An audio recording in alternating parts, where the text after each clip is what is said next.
Hi ചെയ്യുമ്പോൾ എല്ലാവർക്കും പുതിയ വീട്ടിലേക്ക് സ്വാഗതമുണ്ട് ഗായ്സ്. അപ്പം ഞാൻ പോയിട്ടില്ല ഇവിടുന്ന്, ഈ നാട് കാണിന്ന് ഞാൻ ഈ നീലഗിരി ഞാൻ പോയില്ല. അതിനെക്കുറിച്ച് പറയാനാണെങ്കിൽ കൂമനും ഒരു കാരണക്കാരനാണ്. ഏതായാലും വണ്ടിയിലിരിക്കാം. ഞാനേ ഒരു സംഭവം ഉണ്ടായി. സംഭവം വേറെ ഒന്നുമല്ല, ഞാൻ ഇവിടുന്ന് ഒരു ചായ കുടിക്കാമെന്ന് കരുതിയിട്ട് ഇങ്ങോട്ട് കൂടല്ലൂർ റോട്ടിന് കയറിയതായിരുന്നു. അപ്പോൾ ചായ ഇങ്ങനെ കുടിച്ചുകൊണ്ട് നിൽക്കുമ്പോൾ എനിക്കൊരു തോന്നല്, ഏതായാലും ഇവിടെ വരെ വന്നില്ലേ, അപ്പോൾ പിന്നെ നമ്മൾക്ക് എന്തുകൊണ്ട് മസനഗുഡി കാടും കൂടി കണ്ടുപോകുന്നാൽ. അപ്പോൾ കൂമനോട് ഞാൻ ചോദിച്ചപ്പോൾ കൂമൻ ഡബിൾ ഓക്കെ. അപ്പോൾ ഞാനും കൂമനും അല്ലേ ഓക്കെ ആണെന്നാ പറഞ്ഞതിനോട്. അതിൻ്റെ ഇടയിലിട്ടു കുഴപ്പരുത്, ഓക്കെ അല്ലേ, വെരി ഗുഡ്. അപ്പോൾ ഞാനും കൂമനും കൂടി മസനഗുഡി കാടും കൂടിയും പോയി. അതും കൂടി കണ്ടിട്ട് കാട്ടിലും മൃഗങ്ങളും നല്ല എന്താ പറയുക നല്ല വഴിയൊക്കെ ശ്വസിച്ചിട്ട് ആ കാടിൻ്റെ ഭംഗിയൊക്കെ ഒന്ന് ആസ്വദിച്ചിട്ട് മസനഗുഡി വരെ പോവാം നമുക്ക്. മസനഗുഡി വരെ പോയി പറ്റുമെങ്കിൽ മൊയാർ ഡാം വരെ. ഞാൻ അവിടേക്ക് ഒരുപാട് വർഷം പോയത് തന്നെയാണ്. മസനഗുഡിയിൽ നിന്ന് നമുക്ക് മൊയാർ ഡാം വരെ ഒന്ന് പോകാം. ഇപ്പോൾ ഞാനുള്ളത് ഗൂഡല്ലൂർ റോട്ടിലാണ്. ഗൂഡല്ലൂർ നാടുകാണി കാലിക്കറ്റൊക്കെ ഇങ്ങോട്ട് അങ്ങോട്ട് പോയ ഗൂഡല്ലൂർ. അപ്പോൾ അങ്ങനെ ആ സൈഡിൽ നിർത്തി ഞാൻ ഒന്നും കൂടി തീരുമാനം ഒന്നും കൂടി സ്ട്രോങ് ആക്കാൻ വേണ്ടി നിർത്തിയതാണ്, പോകണ്ടേന്നുള്ളത്. അപ്പോൾ ഞാനും ഓക്കെയാണ്, കൂമനും ഓക്കെയാണ്. ഏതായാലും ഇവിടെ എത്തിയില്ലേ, ഇനിയാണ് മസനഗുഡി എടുത്തിട്ട് പോരാം. ഏതായാലും നമ്മൾ ഇറങ്ങി. അപ്പോൾ നമ്മുടെ ചാനലിൽ ആദ്യമായിട്ട് വീഡിയോ കാണുന്ന തീർച്ചയായും ചാനൽ സബ്സ്ക്രൈബ് ചെയ്യുക, സപ്പോർട്ട് ചെയ്യാൻ, ഷെയർ ചെയ്യാൻ, ലൈക്ക് ചെയ്യാൻ, കമൻറ്റ് ചെയ്യാനും മറക്കരുത്. ഞാനൊരു ചായ കുടിക്കാൻ വേണ്ടി നിർത്തിയതായിരുന്നു. ചായ കുടിക്കാൻ ഞാൻ ആ ഭാഗത്തേക്കാണ് പോയിക്കണമെങ്കിൽ സത്യം പറഞ്ഞാൽ അങ്ങനെ ഇറങ്ങിപ്പോയിരുന്നു. ഈ ഭാഗത്തേക്ക് പോകുന്നതുകൊണ്ട് ഇങ്ങനെ തീരുമാനം എടുക്കേണ്ടി വന്നു. ഏതായാലും പോയി നോക്കില്ലേ. ഞാനിവിടെ ഈ നീലഗിരിയിൽ ഒരു കാര്യം മറന്നിട്ടാണ് പോകുന്നത്. അതായത് ഇവിടെ 1 ലിറ്ററിൻ്റെ വെള്ളക്കുപ്പി കിട്ടൂല കേട്ടോ. അതുപോലെ തന്നെ പ്ലാസ്റ്റിക് കവർ കാര്യങ്ങളൊക്കെ ഉണ്ടെങ്കിൽ ചിലപ്പോൾ അതിന് ഫൈനൊക്കെ ഉണ്ടാവും. ഇപ്പം ഈ നമ്മുടെ വണ്ടിക്കുള്ള കൂളിങ്ങിന് തന്നെ ചിലപ്പോൾ അവർ പോലീസുകാർ ചെക്കിങ് ഒക്കെ ഉണ്ടെങ്കിൽ അവർ പിടിക്കുകയാണെങ്കിൽ ചിലപ്പോൾ അവർ ഫൈൻ ഇടാം, അവിടെ സാധ്യതയുണ്ട്. അപ്പോൾ ഇവിടെ വെള്ളം കുടിക്കണമെങ്കിൽ നമ്മൾ 5 ലിറ്ററിൻ്റെ ക്യാനും ആകും. 5 ലിറ്റർ വെള്ളം എനിക്ക് വേണ്ടാത്തത് കൊണ്ട് ഞാനിപ്പോൾ ചായക്കടയിൽ നിന്ന് 1 ഗ്ലാസ് വെള്ളം കുടിച്ചു, 1 ഗ്ലാസ് ചായയും കുടിച്ചു, 1 ഗ്ലാസ് വെള്ളം കുടിച്ചു. ഞാൻ പിന്നെ അവിടെ നിന്ന് ഒരു കൂൾ ഡ്രിങ്ക്സ് വാങ്ങിയേക്കാണ്. അപ്പോൾ എന്നെപ്പോലെയൊക്കെ ഒറ്റയ്ക്കൊക്കെ യാത്ര ചെയ്ത് ഇതിൽ വരുന്ന ആളുകൾ ഇവിടുന്ന് 1 ലിറ്ററിൻ്റെ വെള്ളം കിട്ടുമല്ലോ എന്നൊക്കെ പ്രതീക്ഷിച്ചാണ് നിങ്ങൾ വരുന്നതെങ്കിൽ അത് ഈ നീലഗിരിയിൽ കിട്ടൂല എന്നുള്ളതാണ് ഞാനിപ്പോൾ പറഞ്ഞു തരുന്നത്. അപ്പോൾ അത് മനസ്സിലാക്കുക. അവിടെ 5 ലിറ്ററിൻ്റെ ക്യാനേ കിട്ടുള്ളൂ. അപ്പോൾ അതിന് പിന്നെ 5 ലിറ്റർ വെള്ളം നമുക്ക് ഒരാൾക്ക് അത്രയും വേണ്ടല്ലോ. പിന്നെ ഗതികെട്ട പുല്ലുണ്ടെന്ന് 5 ലിറ്റർ നമ്മൾ വാങ്ങും. അതേ, പക്ഷെ എന്നാലും പറ്റുവാണെങ്കിൽ വെള്ളം താഴ്ന്നു കൊണ്ടുവരുവാണെങ്കിൽ ആ കുപ്പിയോടെ വലിച്ചെറിഞ്ഞാൽ അതിനേറെ ഫൈനും കിട്ടും. അങ്ങനെ നമ്മൾ ഗൂഡല്ലൂർ എത്തിയിരിക്കുവാണ്. ഗൂഡല്ലൂരൊക്കെ സത്യം പറഞ്ഞാൽ വളരെ ഒഴിവ്, എന്തൊരു അവധിയുള്ള ദിവസം പോലെ. പറയുമ്പോൾ ഒരു വർക്കിംഗ് ഡേ ആണ്, പക്ഷേ ഇതിലൊരു അവധി ദിവസം പോലെ വളരെ ഒഴിവ്. ഇങ്ങനെയൊന്നല്ല ഗൂഡല്ലൂര്. പക്ഷേ എന്താ അറിയില്ല, വണ്ടികൾ കുറവാണ്, ആളുകൾ കുറവാണ്, ആ ഒരു തിരക്കില്ല, ഒന്നുമില്ല. നമ്മളിവിടുന്ന് മൈസൂർ റൂട്ടാണ്, മൈസൂർ ഭാഗത്തേക്ക് നമുക്കൂടി പോകാൻ വേണ്ടി പറ്റുമെന്ന് എനിക്ക് തോന്നുന്നു. ഓക്കെ, ഇവിടെ നിന്ന് നേരെ പോയി കഴിഞ്ഞാൽ ബത്തേരി, ദേവർശോല.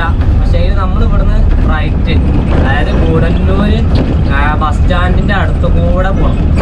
അതിൽ പോയി കഴിഞ്ഞാൽ Mudumalai tiger reserve, Bandipur tiger reserve, പിന്നെ അങ്ങനെ കർണാടക, മൈസൂർ, ബാംഗ്ലൂരിലൊക്കെ പോവാം. അങ്ങനെ നമ്മൾ തുറപ്പള്ളി എത്തി. തുറപ്പള്ളിയിൽ നിന്നും ഇനി നമ്മൾ ചെക്ക് പോസ്റ്റ് കയറണം, അതായത് മുതുമല ടൈഗർ റിസർവ്. അവിടെ ചെക്കിങ് ഉണ്ടോ എന്താണെന്ന് ഒന്നും അറിയില്ല, സാധ്യത കുറവാണ്. പക്ഷെ എന്നാലും നോക്കാം, പോയി കാണുന്നത് തന്നെയാണ്. ഇവിടെ ഒരുപാട് വഴിയോര കച്ചവടങ്ങൾ, അതായത് പൈനാപ്പിൾ, മാംഗോ, അങ്ങനെയുള്ള കച്ചവടങ്ങളൊക്കെയാണ്. ഗേറ്റൊക്കെ ഓപ്പണാണ്, അതിൽ ധാരാളമായിട്ട് വണ്ടികൾ കയറി ഇറങ്ങി വരുന്നുണ്ട്. അങ്ങനെയെങ്കിൽ ഞാൻ മുതുമല ടൈഗർ റിസർവിലേക്ക് കടക്കാൻ വേണ്ടി പോവാണ്.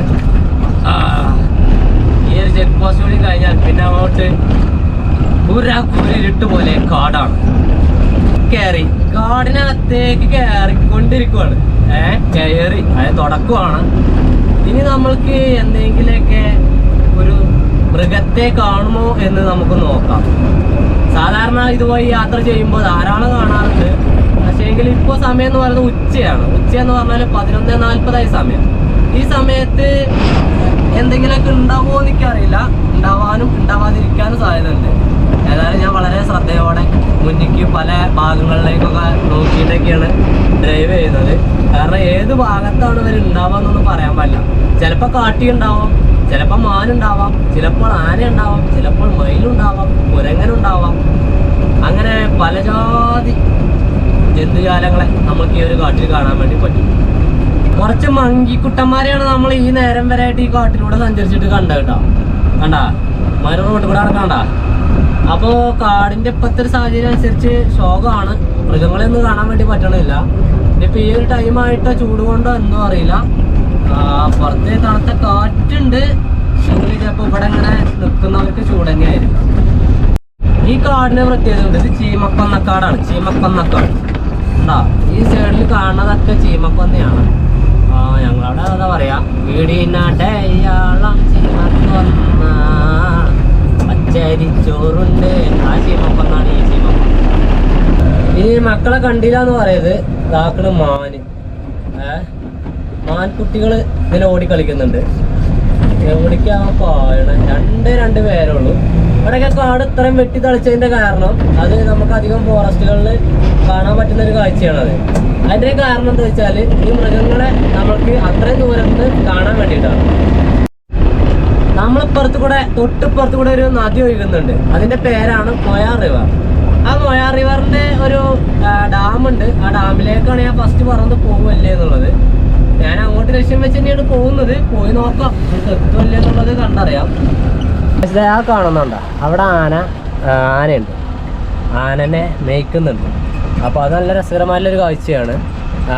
അതൊക്കെ ഇവിടെ ഒരു ഗ്രാമമുണ്ട്. ആ ഒരു ഗ്രാമത്തിലെ ആളുകളുടെയാണ്. അവിടെ കണ്ടത് ചെറുതായിട്ടേ കാണുള്ളൂ. ഇവിടുന്ന് അതിനപ്പോൾ ആളുകളും ഉണ്ടാവും. അവൻ ഒറ്റക്കാക്കിയിട്ടൊന്നും അവരൊന്നും ചെയ്യില്ല. ഒറ്റക്കാക്കി പോകാനും പാടില്ല. ഈ കുംക്കി ആനകളൊക്കെ ഉണ്ടല്ലോ, അത്തരത്തിലുള്ള ആനകളാണ് ഇവിടെ അധികം ഉണ്ടാവുക. സഫാരിക്കുള്ള ആനകൾ അങ്ങനെയൊക്കെയാണ്. കണ്ടാ പഴയ മസിനഗുഡി റോഡ് ഇവിടുന്ന് റൈറ്റിക്കായിരുന്നു. പക്ഷേ ഇപ്പം അതല്ല എന്ന് പറഞ്ഞു കേട്ടിട്ടുണ്ട്. അതായത് ഇവിടുന്ന് റൈറ്റ് ഇതിലെങ്ങനെ പോകണമായിരുന്നു. പക്ഷേ ഇപ്പം അതല്ല എന്നാണ് ഞാൻ അറിഞ്ഞത്. ഇപ്പോൾ നമ്മൾ കുറച്ചുകൂടി ഫ്രണ്ടിലേക്ക് പോകണം. ഇവിടെയൊക്കെ നമ്മൾക്ക് വേണമെങ്കിൽ ടോയ്ലറ്റ് യൂസ് ചെയ്യാനുള്ള സൗകര്യ കാര്യങ്ങളൊക്കെ ഉണ്ട്. ഇപ്പം നമ്മൾ മസിനഗുഡി പോവുകയാണെങ്കിൽ ഇവിടുന്ന് റൈറ്റ് എടുക്കണം. മുമ്പ് നമ്മൾ പോകണേ ഞാൻ കാണിച്ചു തന്ന റോഡുണ്ടല്ലോ, ആ ബാക്കിലാണ്. അവിടുന്ന് അങ്ങനെ അതുവഴിയായിരുന്നു ആ ഒരു വഴി ഉണ്ടായിരുന്നത്. ഇപ്പം നമ്മൾ ഈ ഒരു നദിയുടെ ഒപ്പത്തിനാണ് പോകുന്നത്. പിന്നെ അവിടെ അങ്ങനെ പാലമുണ്ട് തോന്നുന്നു. ഞാനിങ്ങനെ ആക്കിയിട്ട് വന്നിട്ടുണ്ടോ എന്ന് സംശയമുണ്ട്. വന്നിട്ടില്ല എന്ന് തോന്നുന്നു. ഏതായാലും അടിപൊളിയാണ്. മൊയാർ റിവർ, മൊയാർ പുഴയൊക്കെ ആകെ കലങ്ങി കിടക്കുന്ന ഒരവസ്ഥയാണ് കാണാൻ വേണ്ടി കഴിഞ്ഞത്. ഒഴുക്കൊക്കെ ഉണ്ട്. ഇവിടെ കുളിക്കുന്നുണ്ട് ആളുകളൊക്കെ. ചെറിയൊരു വഴിയാണ്. നമ്മൾ ചാടിക്കാതെ കൊണ്ടുപോകാൻ പറ്റുമെങ്കിൽ ചാടിക്കാറ്. പക്ഷെ നമ്മളെ ചാടിപ്പിച്ചവൻ എൻ്റെ മക്കളെ ഡ്രൈവിങ് ശരിക്കും പഠിക്കാത്ത ആൾക്കാരാണെങ്കിലേ അവർക്കൊക്കെ ഇവിടുന്ന് വണ്ടി കൊടുക്കണം. ഒന്നില്ലെങ്കിൽ നമ്മൾക്ക് ഒരുപാട് മദ്യം പറയേണ്ടി വരും. ഇല്ലാന്നാണെങ്കിൽ ഒരു ശരിക്കും പൊടിക്കും. അല്ലെ അതിനൊക്കെ ഒന്നും നടക്കും. ആ റോഡ് കണ്ടങ്ങള് അതിൻ്റെ ഒരു ഭംഗി എന്താല്ലേ, ആ കാടിൻ്റെ നടുവിലൂടെ ഒരു സിംഗിൾ ലൈൻ റബ്ബറൈസർ അങ്ങനെ പോകുന്നത് നല്ല രസമാണ് അത് കാണാൻ അല്ലേ. ഓ പക്ഷേ മൃഗങ്ങളൊന്നും ഇല്ല കേട്ടാ. ആരും പേടിക്കണ്ട, മൃഗങ്ങളൊന്നുമില്ല. എല്ലാവരും പോരി. നമുക്ക് വേറെ സാധനം കാണിച്ചു തരാം. ആന കണ്ടാ. ഞാൻ പറഞ്ഞില്ലേ ഈ റൂട്ടിന് പോന്നു കഴിഞ്ഞാൽ സാധനങ്ങളെ കാണാൻ പറ്റും. 2 ആനയാണ്. കാട്ടാനയാണത്. കാട്ടാനയാണ്, കാട്ടുത്ത ആനയാണ്. ആരും വളർത്തുന്ന ആനല്ല, ഈ കാട്ടിൽ വളരുന്ന ആനയാണ്, ഈ കാടിൻ്റെ ആനയാണ്. അപ്പൊ നമ്മൾ എന്തൊക്കെ കണ്ടു? മാന് കണ്ടു, ആന കണ്ടു, കുരങ്ങ് കണ്ടു, കാട് കണ്ടു. ഇനി നമ്മൾ മസിനഗുഡിയിലേക്ക് കിടക്കുമ്പോൾ ഒരു ചെക്ക് പോസ്റ്റ് കൂടി ഉണ്ട് ചെറുത്. ഇവിടെ ഒന്നും ഇല്ല കേട്ടോ, ഒന്നും ചെയ്യാനല്ല. പക്ഷേ എങ്കിൽ ഇതുമായി ഓവർ സഞ്ചാരം എന്തെങ്കിലും പ്രോബ്ലം ഉണ്ടെങ്കിൽ ഈ ചെക്ക് പോസ്റ്റ് താഴ്ത്തിയിടും. അപ്പോൾ നമുക്ക് ഇതുമായി പോകാൻ വേണ്ടി പറ്റില്ല. ഇവിടെ ഓഫീസേഴ്സൊക്കെ ഉണ്ട്. അതേപോലെ CCTV ഒക്കെ ഉണ്ട്. നമ്മുടെ വണ്ടി ഇതിൽ പാസ്സായണോ എന്നൊക്കെ ഉള്ളത് അറിയാൻ വേണ്ടിയിട്ടുള്ള എല്ലാവിധ സെറ്റപ്പും ഉണ്ട്. പക്ഷേ എങ്കിൽ നമ്മളുടെ പേരോ അഡ്രസ്സോ മൊബൈൽ നമ്പറോ നമ്മുടെ വണ്ടി നമ്പറോ ഒന്നും നമ്മളവിടെ കൊടുക്കേണ്ട ആവശ്യമില്ല. കുറേ ആളുകൾ ജീപ്പ് സഫാരി വേണോ എന്ന് ചോദിച്ചിട്ടാണ്. ജീപ്പ് സഫാരി നമുക്ക് വേണ്ട. വേണ്ട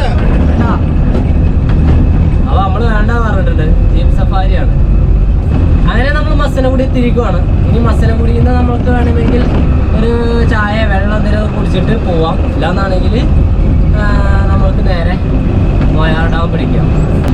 നമ്മൾ ഇവിടുന്ന് ലെഫ്റ്റിക്ക് തിരിയും കേട്ടോ. ലെഫ്റ്റിക്ക് തിരിയണം നമ്മൾക്ക്. ജീപ്പ് സഫാരി പകുതിയും കൊണ്ടുപോകുന്നത് ഇതുവഴി തന്നെയാണ്. നമ്മൾ കുറേ നേരമായില്ലേ യാത്ര ആരംഭിച്ചിട്ട്. അപ്പോൾ ഒന്ന് നിർത്താമെന്ന് കരുതി. ഗൂഡല്ലൂർ തുടങ്ങിയ യാത്രയാണ്. ഇവിടെ നോക്കിക്കഴിഞ്ഞാൽ നീലഗിരി കുന്നുകൾ, പശ്ചിമഘട്ടം നമുക്ക് വളരെ ഭംഗിയായിട്ട് കാണാൻ വേണ്ടി പറ്റും. ഇവിടെ ഇങ്ങനെ ഒരു ക്ഷേത്രത്തിൻ്റെ പണി നടന്നുകൊണ്ടിരിക്കുകയാണ്. നമ്മളുടെ റോഡ് ഇതാണ്. ഇത് ഫുള്ളായിട്ട് അങ്ങോട്ടൊക്കെ ഫുള്ള് കാടാണ്, ഫോറസ്റ്റാണ്. അതുപോലെ തന്നെ ഇവിടെ നിന്ന് അങ്ങോട്ട് പോകുമ്പോഴൊക്കെ പിന്നെ അത് മാത്രമല്ല ഇവിടുന്ന് ആ ഒരു സൈഡ് അങ്ങനെയും, പിന്നെ അതുപോലെ തന്നെ മൊയാർ റിവർ വരുന്നത് അത് വഴിയാണ്. അങ്ങനെ അതിലങ്ങനെ വരുന്നുണ്ട് ചെറുതായിട്ട്. പിന്നെ നമ്മളാ കാടിന് ചാരിയിട്ടും വരുന്നുണ്ട്. പല ശാഖകളായിട്ടാണ് വരുന്നത്. അത് എന്നിട്ട് അത് ഡാമിലേക്ക് പോയി പതിക്കുകയാണ് ചെയ്യുന്നത്. ഏതായാലും നമ്മൾ അവിടേക്കാണ് പോകുന്നത്. വണ്ടിക്ക് കൂമന് കുറച്ച് റെസ്റ്റ് കൊടുക്കാമെന്ന് കരുതി. കൂമനും റെസ്റ്റ് വേണം, നമുക്ക് റെസ്റ്റ് വേണം. ഊരക്കല്ല, നമ്മൾ വല്ലാതെ ഇരുന്ന് ഓടിക്കാത്തൊരു വണ്ടി ആയതുകൊണ്ട് തന്നെ അതിൻ്റേതായിട്ടുള്ളൊരു പെയിന്, അല്ലാത്ത പ്രശ്നമൊന്നുമില്ല. ഇനി ഞാൻ കുറച്ച് വെള്ളം വാങ്ങിയിരുന്നു. അപ്പോൾ ആ ഒരു വെള്ളം കൂടി കുടിച്ചിട്ട്, കുറച്ച് വെള്ളം എന്ന് പറയുമ്പോൾ പറഞ്ഞില്ലേ എന്തത് സ്പ്രൈറ്റാ, സ്പ്രൈറ്റ്, അതിൻ്റെ തണുപ്പൊക്കെ പോയിട്ടോ. അപ്പോൾ ഈ വെള്ളം കുടിക്കണം. പിന്നെ ഞാൻ ബിസ്ക്കറ്റ് ഒരു 20 ബിസ്ക്കറ്റ് 5 രൂപയുടെ അതൊന്ന് വാങ്ങിയിരുന്നു. അപ്പോൾ അത് രണ്ടും ഇത് കുടിച്ച് അത് കഴിച്ചിട്ട് നമുക്ക് ഇവിടെ നിന്ന് അങ്ങനെ വെല്ല വിടാം. രസമാണ് ഇതൊക്കെ. ഒറ്റയ്ക്ക് വല്ലാത്ത വൈബ്. ഒറ്റയ്ക്ക് നമ്മളത് ഏറെ വൈബ് കിട്ടണം കേട്ടോ. സത്യത്തിൽ ഒറ്റയ്ക്ക് യാത്ര ചെയ്യുമ്പോഴാണ് എന്താണ് യാത്ര എന്നും, യാത്രയിലെ എല്ലാ അനുഭവങ്ങളും നമ്മളതായിരിക്കും, എല്ലാ തീരുമാനങ്ങളും നമ്മളതായിരിക്കും. ഒറ്റയ്ക്ക് തീരുമാനം എടുക്കാനുള്ള പ്രാപ്തിയും കഴിവും എല്ലാം നമുക്ക് വന്നു ചേരും. ഈ ടയറിൽ കാറ്റ് വളരെ കുറവാണ്. അപ്പം എന്താ വെച്ചാൽ നമ്മളിപ്പോൾ തൽക്കാലം അതുവഴി പോകുന്നില്ല. പോകാത്തതിൻ്റെ കാരണമേ നമ്മൾ അങ്ങോട്ട് പോയി കഴിഞ്ഞാൽ ഒരു 10-11 കിലോമീറ്റർ നമുക്ക് ഈ റോഡുണ്ട്. ഈ റോഡിൻ്റെ എൻഡ് ഈ ഡാമാണ്. അപ്പോൾ ആ റൂട്ടിന് അങ്ങനെ പോയി കഴിഞ്ഞാൽ പിന്നെ ആ റോഡിൻ്റെ എൻഡാണ് വരുന്നത്. പക്ഷേങ്കിൽ ഇങ്ങനെ പോകാൻ എനിക്ക് ചെറിയൊരു പേടിയുണ്ട്. കാരണം ഇത് പഞ്ചറാണോ കാറ്റ് കുറവാണോ എന്നുള്ളത് എനിക്ക് അറിയില്ല. നമുക്ക് ആദ്യം മസനഗുഡി പോയിട്ട് ഹെയർ അടിക്കണം, എന്നിട്ട് വേണമെങ്കിൽ വരാം. ഇല്ലയെന്നാണെങ്കിൽ നമുക്ക് തിരിച്ചു പോവാം. നോക്കട്ടെ. നമ്മളിപ്പോൾ ഇങ്ങനെ ഇപ്പം ഈ ഒരു കാഴ്ച ഞാൻ കണ്ടിട്ട് ഇനി ഞാൻ പോയാൽ ചിലപ്പോൾ പണി കിട്ടുമെന്നില്ല. സ്റ്റെപ്പിനുണ്ട്, വണ്ടിയിൽ ആ സ്റ്റെപ്പിന് കിടക്കണം. പക്ഷേങ്കിൽ സ്റ്റെപ്പിന് മാറ്റാനുള്ള സാധനങ്ങളൊന്നുമില്ല. അതിന് ജാക്കി വേണം, പിന്നെ സ്പാൻഡർ വേണം, അതൊന്നുമില്ല. അപ്പോൾ പെടും. അപ്പോൾ പെടാൻ നിൽക്കണ്ട. അതിൻ്റെ മുന്നേ ഞാൻ ശ്രദ്ധിച്ചില്ല. ഞാൻ വേറെ എവിടെ ഞാൻ അവിടെ നിന്ന് നിർത്തിയപ്പോൾ നോക്കിയില്ല ടയറൊന്നും. ഇവിടെ നിന്ന് അപ്പോൾ നോക്കണം. നോക്കിയപ്പോഴപ്പോൾ കണ്ട്. ഏതായാലും ഞാൻ തിരിച്ചിട്ട് അവിടെ നിന്ന് പറഞ്ഞാൽ എയർ അടിക്കാൻ പറ്റും. അവിടെ എന്നിട്ട് നൈസായിട്ട് വിടാൻ പറ്റുമോ നോക്കാം. ഇവിടെ എവിടെ ഞാൻ പഞ്ചർ ഷോപ്പ് കാണുന്നില്ല കേട്ടോ. അവിടെ ഒന്നും ഉണ്ടായിരുന്നു. പക്ഷേ അത് അടച്ചിട്ടേക്കാണ്, കുട്ടിയേക്കാണ്. അപ്പോൾ ഇനി നമ്മൾ മുന്നിലേക്ക് പോയിട്ട് കാര്യമില്ല. കാരണം നമ്മൾ ഇനി മുന്നിലേക്ക് പോയി കഴിഞ്ഞാൽ ഊട്ടി റോഡ് അങ്ങനെ കയറി പോകും. അപ്പോൾ നമ്മൾ ഒരു കാര്യം ചെയ്യാം, നമ്മൾക്ക് നൈസായിട്ട് തിരിക്കാം. തിരിച്ചിട്ട് നമുക്ക് ഇതിൻ്റെ അവസ്ഥ നോക്കാം. അല്ലെങ്കിൽ നമ്മൾ കാട്ടിലൊക്കെ പെട്ടുപോകും. അപ്പോൾ അതിന് നിൽക്കണ്ട, നമ്മൾ നൈസായിട്ട് തിരിച്ചു പോകാം അല്ലേ. ഭാഗ്യത്തിനേ നമുക്ക് ഒരു പഞ്ചർ കട കിട്ടിയിട്ടുണ്ട്. ഇവിടെ നിന്ന് എയർ അടിക്കാം. ബാക്കിയുള്ള വീലൊക്കെ എനിക്ക് ഓക്കെ ആയിട്ടാണ് തോന്നുന്നത്. പിന്നെ ആ വീലാണേലും ഈ വീലായാലും ഇതിന് കുറച്ച് കമ്മിയുണ്ടോ, ഓക്കെയാണ്. പക്ഷേ എങ്കിൽ എല്ലാം നമ്മൾ ചെക്ക് ചെയ്യാൻ പറഞ്ഞിട്ടുണ്ട്. ഇത് തീരല്ല ഉണ്ടാ ഇല്ലല്ല. പൊന്തട്ടെ കുമാ, നീ കുമാ മോനെ കുമാ. അങ്ങനെ കൂമനും ഞാനും ആദ്യമായിട്ട് എയർ അടിച്ച കടയാണത്. ഒരു ചെറിയൊരു കടയാണ്. പക്ഷേ എങ്കിൽ എല്ലാ പണിയും ഇവർ ചെയ്യുന്നുണ്ട്. ഏറ്റവും കൂടുതൽ സൈക്കിളിൻ്റെ പണിയാണ് തോന്നുന്നു. സൈക്കിളിൻ്റെ ടയറുമ്പോൾ അവർ കൂടുതൽ നേരം പണിയെടുക്കണം. ഇവിടെ അധികം ആളുകൾ യൂസ് ചെയ്യുന്ന സൈക്കിളായിരിക്കും.